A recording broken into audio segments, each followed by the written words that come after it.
I said, guys, we didn't come here for no reason. I said, guys, this is ours, man. All the adversity we went through the first few quarters, it was ours to take. And like I've been saying, we control our destiny. And those men looked me in the eye and they said, we got this, Jameis. And I said, I said, are you strong? They said, I'm strong. If you strong, I said, we strong then.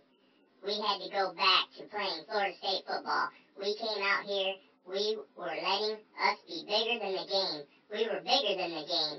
We had to say, hey, let's play Florida State football because can't nobody be bigger than this game. And we did that, and we came out victorious. We champions.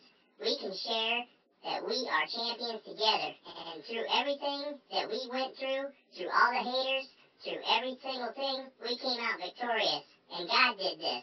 I'm so blessed. He's so blessed. All the stuff he handled with Ethan, and he come in here and coach us, that touched me. And it's nobody but God. It's nobody.